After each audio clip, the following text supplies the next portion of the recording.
Hi everyone, Tony Tonkin here from the Child Protection Party. I'm glad that you all could be with me today. So that was we talk about, I better turn my sound down because I'll be deafening people, I think. And I just want to welcome you to this special feed, actually, as are all the feeds that we do here at CPP. They're special because... Oh, buggered if I know why they're so special. But anyway, we're here to talk about social work registration. And I have with me the Vice President of the Child Protection Party, a very, very important individual by the name of Clinton DeYoung. And Clinton's going to have a chat to us in just a moment as well. He also is a social worker and can talk about the impact that we believe that this particular registration may or may not have on registration, on the way social workers perform, and whether or not there can be appropriate retribution, if that's the right word, in relation to the way social workers behave. Now, I'll just introduce Clinton to you. So, welcome, mate. Good to see you. Hi everyone. It's great to be here this afternoon. Yeah, good that you're there. And how's things in WA? It's very hot at the moment. I'm perched up next to a fan. Are you really? And what's the name of the fan that you've got there? So, I know you've got quite a few. It's called Click. Yeah. I know you've got quite a few fans, mate. So Clinton, we just wanted to have a discussion around child protection in relation to the registration. So you're a social worker. As you can tell, Clinton is not as old as I am. Therefore, it's fair to say he hasn't been a social worker for as long. That'd be reasonable to suggest, would it not, Clinton? It would, yes. You're still working at getting to my age. But we've got a very important issue, and so I'll just come back for a little bit and I'll talk about it, and then we'll come back to Clinton to get some further feedback in a moment. And we'd really appreciate any comments that you can make about what you think this registration notion around social workers will mean, and Clinton and I will canvass some of the ideas around this in particular.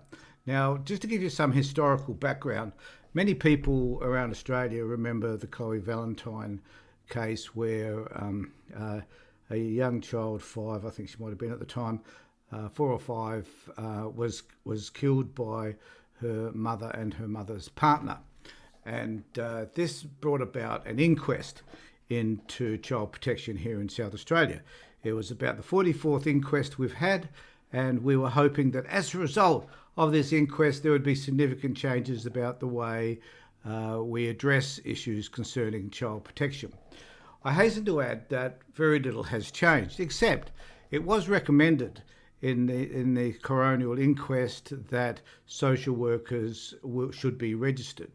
And as a result of that, politicians over the past, well, that's 2015, so 6 years, have attempted to take up this issue. Some have failed miserably, but finally it has happened. Now, it happened on this occasion because a Green member of the Legislative Council, that's the upper house here in South Australia, chose to put a private member's bill through in relation to registration of social workers. And so it has therefore taken place. So I'll just read a little bit about what Mark Johns had to say in relation to this, particularly at the time of the inquest. I think this must have come after the inquest. So he says, responding to take Coroner Mark Johns' damning report on the death of Chloe Valentine for the first time. Oh, this is Mr. Weatherall was there, so there you go. Listed introducing registration for the profession as a top priority. And I'm just wondering whether I can get the date for that. It was 2015. I think one thread that runs through not just this, but other cases, is I think our social work profession needs to be lifted in terms of its standards, and the quality and professionalism of it professionalism of it as indeed a profession. There is no registration process at the moment. That is one of the recommendations. I think that's powerfully recommended. Mr. Johns made 21 recommendations in his 167-page critique of Families SA's failings, including that a measure be introduced which provides for registration of social workers. There is no statutory registration system of social workers, not in Australia. In my opinion, it is appropriate that there should be. So that's kind of like the context behind some of the understandings of where all this come from. Even though I've been a social worker for 30 years and we have been desperately attempting to have our profession recognised as a noteworthy profession up there with psychology and medical practitioners and psychiatrists and others. So we've been hoping that our profession would kind of get that recognition. So I'm going to bring, I've also got another bit of information here which comes actually from the registration here in South Australia, and I'll read that to you in a minute. But I just want to come back to my buddy Clinton. Clinton, what do you think about the notion that we should get registered to start with? So I think it's a really great thing that's happening in South Australia, but unfortunately it's not going far enough. Something like this needs to happen on a national level, so it incorporates all Australia's states and territories. Because just because something's happening in Adelaide, it doesn't mean that it's happening in WA and the Northern Territory. And unfortunately, things like this, as social worker registration, it comes out of something traumatic and something that happened, which is obviously Chloe Valentine and the issues that surrounded that case. And obviously, these cases keep happening. They don't go away. So what happens is, how do we make social workers accountable? How do I make myself accountable to the people that I work with? I think that's the most important question for me personally. Yeah, and I think you raise probably the key issue here, Clinton, and that is really that how will social workers being registered impact or improve outcomes for kids? Do you have a thought? I have thoughts about that all the time. Do you have thoughts about that as well? What do you think is likely to improve? Maybe, or maybe not. I think there's a long way off in terms of, I guess, measurable outcomes. I mean, this is obviously going to take a few years to get off the ground. So I think we're a long way off seeing actual tangible results. But I don't think it just lays with social workers. Social workers aren't the only profession that works with children. There's a lot of systems in Australia. There's a lot of organisations. There's a lot of community service organisations that work with children as well. Yeah, I agree, and that there's certainly there are many organisations who are involved with kids, from teachers right the way down to. But we're talking about, I guess, the profession that makes decisions about long-term well-being issues in relation to kids. And so, you can have school teachers and you can have even residential care youth workers don't tend to make decisions which will impact children for the rest of their lives. They're not the ones that have got to make the decisions and take those decisions to court and have it mandated, if you like, about where kids are going to be forever, until they're adults. And so it is important that the social work profession is be registered, because they're decisions that impact kids' lives and will probably impact those children forever. The question here, though, is how does, and I don't know if you can answer this, Clinton, how does registration effectively impact those people, social workers, who make those decisions? That's a tough question. Well, you're a tough man. You can find an answer. This is the moment. I think for me, it provides a level of experience and education. So if you're providing a registration body, you're saying that you've got these qualifications, you've got this experience, and it's mandatory and ongoing. They'd obviously have a standard level of training and development in terms of what you do to keep your social work license or social work registration. Yeah. So I guess the point here is that social workers could potentially. So, what are the penalties? So, if a social worker isn't doing what's in accordance with social work principles, then they could ostensibly be asked to do some extra training, be suspended from work until they got their act together, or they could be dismissed. Right? So there could be some penalties for, because at the moment, if you want to, if you wish to complain about a social worker, it really falls on deaf ears because there hasn't been any way to do so. And most social workers, to this point, only 1/3 of them, I think, are registered. So most social workers don't have a sense of commitment to the profession because that's why they're not registered. And most of them don't care, but now they'll have to care. And of course, the other issue for me, Clinton, is will the title, so it's about preserving the title social work.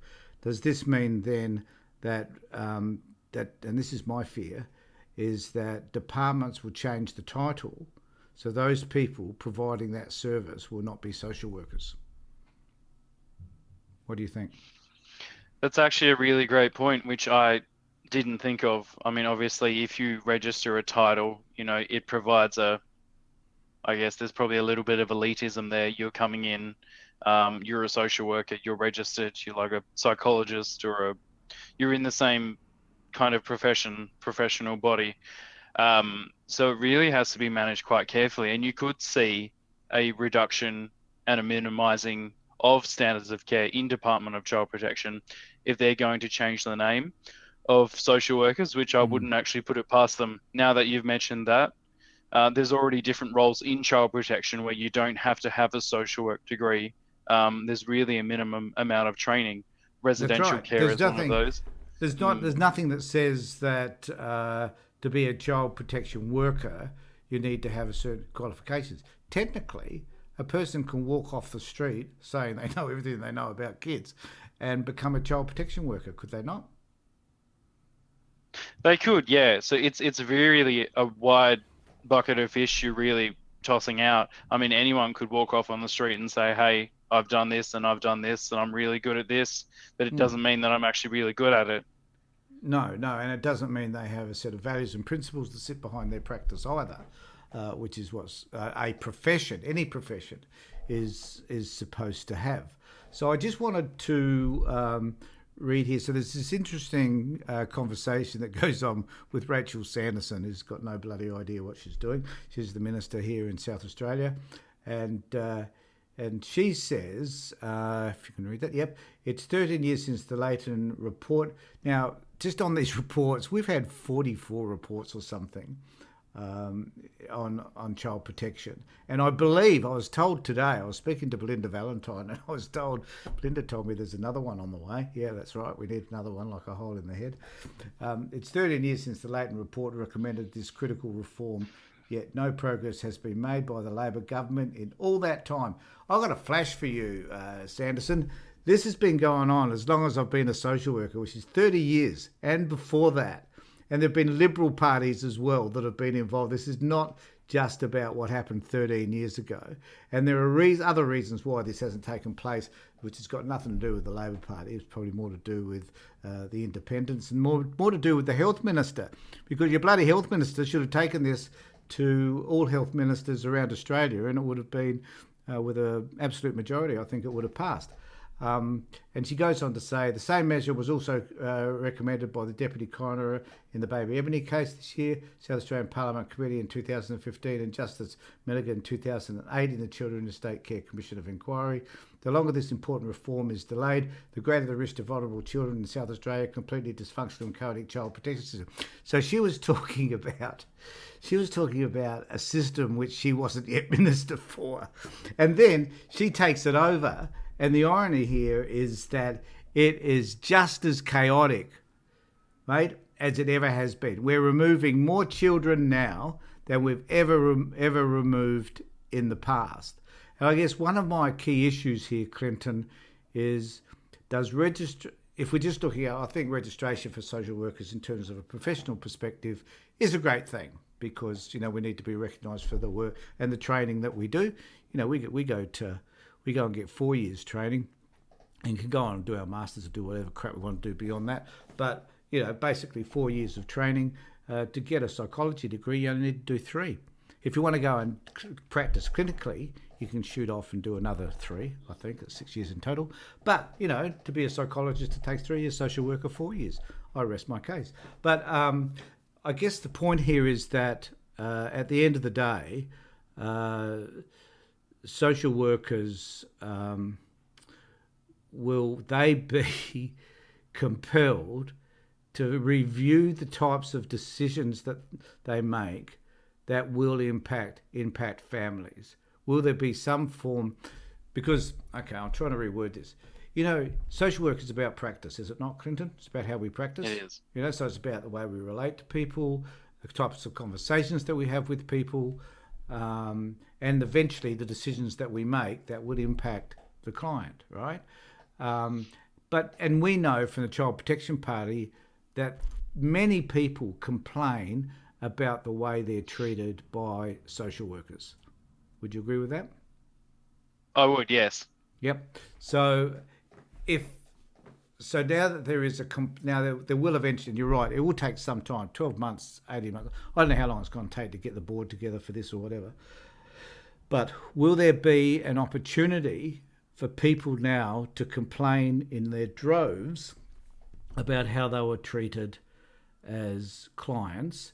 And do you think that will bring about better outcomes?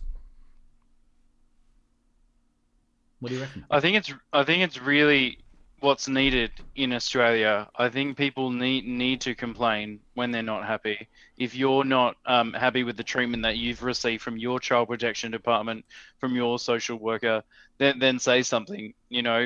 Write a complaint to your child protection office. Contact us at the Child Protection Party, because these things can easily be brought to light. You can easily be made accountable, and that's, I guess, part of what this registration does.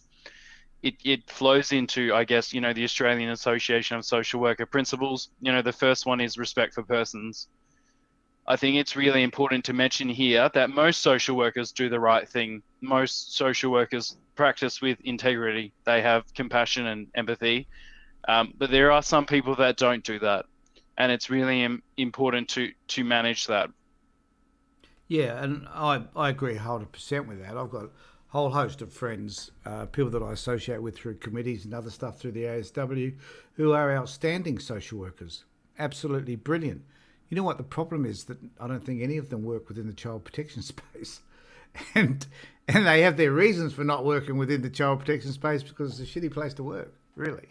And I've had some people who leave who are extremely critical of the system. So there's kind of two things here, Clinton. There's the way we choose to practice, and there's the system itself, the overarching system that creates the form of practice that we have, which disadvantages the most vulnerable people in our society. And the question really is, how do we get over all of that? How do we improve things to a point whereby not only are social workers acting in accordance with their better judgments and better principles and producing better outcomes, but the other question for me is, does the system allow that? Because, you're right. The first principle is respect of persons. The second principle, I think, is social justice. It is. And the third principle is, what's the third one now? Professional integrity. Professional integrity. Thank you, mate. Well done. I was just testing you because I wasn't too sure if you I learned the first time you asked me and I didn't know. Yeah, that's right. Professional integrity. So, and they're really valuable principles to be able to hold. We've just got to understand what in the hell they mean. And social work is such a value-laden profession. Like it is about how we interact and choose to interact with others. We don't have instruments that we use necessarily. I mean, some social workers do in child protection, but we don't necessarily have instruments that we do that can determine whether someone is can be labelled with a certain mental health well-being issue, for example, or whether we think they're cognitively impaired. That we don't have those instruments. We just have our ability to be able to work with people at a social level, at a community level, and to be able to ensure that those people have justice where justice should be derived. So, and there's a few, I'm raving now, but there's a few interesting comments on, haven't had all that many. Diane Spillway's here, which is, if socials want to be registered, especially welfare workers, I'd like to see with this that if someone believes the case is being handled unjust or corrupt with tactics to gain the next order, that a parent can make an application for a panel like the Access one where the parent is then able to provide evidence of corrupt case direction. And I think this, so there is this other notion, I think, and I'd really like to know your feedback on this one too, Clinton, that we often hear people talking about this system being corrupt. The corruptness often comes out, I think, of people not, I don't know if there's a nice way to word this, people simply not getting what they want or believing that the system is unjust because things have been written about them to which they don't agree. Does that make sense? It does, yeah. Yeah. So people are corrupt. So this notion of corruptness, I don't think system. I'm not suggesting that there aren't elements of corruption. I'm not saying that at all. I don't think the system is ostensibly corrupt. I think that there are a lot of people out there who practice badly. You know, I can think of many a social worker I've worked with who just doesn't listen, for example. I was with a meeting just recently where a social worker told the parent that the child told them that they don't love them. And God, if I got $1 for every time my kids told me when they were upset with me, you know, I don't know if we as kids have all, when we were kids, we've probably done that ourselves. But, you know, the purpose was to tell the parent that the child believes that they're unloved. That and I think that, you know, so there are comments like that. Well, you can't take someone to court over that, or you can't ask them to relinquish their practice because of statements like that. You can do what I did, and that was put him up and tell him that it was an unhelpful thing to be able to say, and to think about how that impacted the parent who was distressed by it. So there are those sorts of things, but the total the area which I think we need to focus on is about how we choose to have those relationships. So where we're abusive, where we put people down, where we denigrate them, I think those sort of ethical issues are the things at which people can start to focus on once registration takes place and challenge the system. What do you think? I think it's a long time coming. There's really two key themes that drive child protection departments, and that is fear and that is power. You know, everyone that works in child protection are scared because obviously if something happens, their name's going to get on the news, the name's going to get around the office, you know, and social work is kind of, there's a bit of a power play sometimes that goes on. You know, I've got the decision to remove your children. I've got the power to send you to a drug test. I've got the power to make you do this and do that. And I think it really, this registration will really help to hold decisions to be accountable, which you can actually challenge and not have it backfire on you in a negative way. Yeah, I like that idea. I think that's a really good point, actually. I haven't really thought about that. So what you're saying is we're providing an opportunity that is sponsored, I don't know what's the word, that is agreed to by the community in general, that will enable you to make a complaint without the other person being punitive. Is that kind of what you were saying? In a way? It is. I think the core of social work for me is providing an outlet for people to have a voice. And that can be really empowering for someone who has been told for most of their life, people that have grown up in child protection, in the corrective services, in prison settings, that they have a voice and what they have to say matters. And I think that needs to be magnified for parents in child protection, that they don't have a voice. And when they do complain, nothing happens. Yeah. So yes, another great point. Thanks, Clinton, because we're also saying now that there is an opportunity for genuine complaints, not angry, unfettered complaining, but genuine complaints about the things that you feel aren't right about the way a person is practicing, and then register those complaints with the registration board. And I think the other thing too is it is an uncomfortable experience for a social worker to be dragged before a registration board. And I know because I had it happen to me by an organisation who just wanted to get rid of me. So I know what it's like, and it's unpleasant because I don't think that the board that I went before wasn't terribly helpful. It was an ASW board. But I know what it feels like. And you don't like to have your name splattered all over the place saying that you've been deregistered or whatever may happen to you. And if you are deregistered, you're placed on a website that will let the public know that you're deregistered. A bit like a sex abusers, website, whatever, where they're placed. So sex offenders website. So I think that there is a lot that may happen. I think we've still got to wait a bit. Would you agree with that to see how this pans out? Yeah, it'd be interesting to see the finer details. Once you're registered as a social worker, what are the entry requirements? What happens to those people who with life experience and who have got a criminal record? Are they still allowed to be a social worker? I think those people would make a really good social worker, those people with life experience, those people that have been there. Yeah. Yeah, but I know of some people that have chosen not to go into social work because they have a criminal record. And, these people have done time, done their thing, completely rehabilitated, whatever that might mean.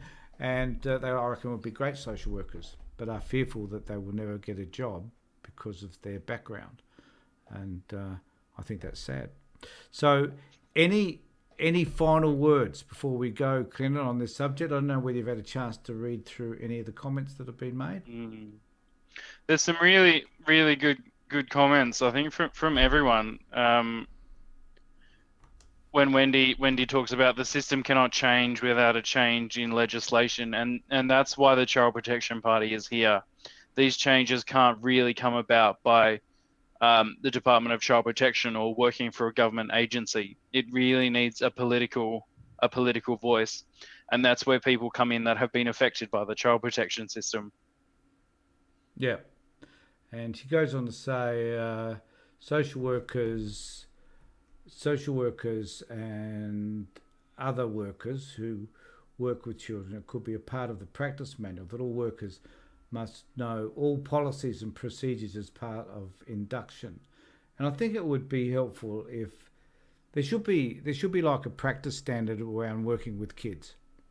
This should not be just something that is implemented by a profession like social work. And so those principles that apply for us in terms of the work we do, I guess, should also be enacted by all professions, for that matter. It shouldn't be unique to us. And she goes on to say this will also allow social workers to put in complaints against the system and people not working correctly in the system, so this can also facilitate positive change. I think, Wendy, that's a great point. I think most people are afraid of challenging the system, number one, because often they're very young social workers. I don't know how you were, Clinton, when you first started, whether the system seemed overpowering or you just got your boot stuck in, mate, and you told them what you actually thought. Did you? I got dropped in it from the very start, and I had to find my way with a snorkel. Yeah, with a snorkel. So, yeah, the snorkel and the seaweed sort of gets in the way. But it's difficult for young people to be able to navigate because it's a job, and they don't want to necessarily have to give up that job by complaining about the people around them and the system itself. But maybe if more people joined the ASW, they'd be able to do that in a positive way, perhaps. Do you think? So, Clinton, I think generally, yeah. Go on, mate. Go on. Yeah, I think generally people who work with children should be registered. It doesn't matter if you're a social worker, and I mean registered centrally. For an example, I work with children and young people. I've got probably 4 clearances. I've got your NDIS clearance, working with vulnerable people, your national police clearance, you're working with Children's Check, and your prison clearance, and it all goes back to the same database, and you've got all these clearances and security cards and all these things. You really need something that really just you have for children, that you can work with children. Yeah, yeah, precisely.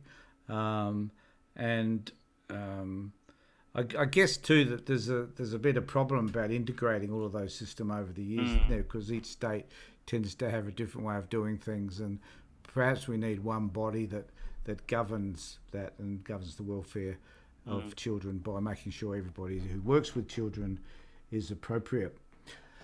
Okay, any final words before we say goodbye to the public?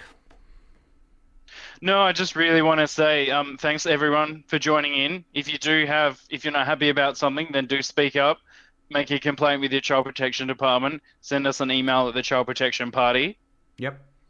And we will be endeavouring next year to look at the way we go about advocacy to Clinton. So that's a conversation you and I will be having more about, along with Avery and Wendy, I guess. But we'll be talking about how we can better represent you in a way which facilitates change for you, for the individual.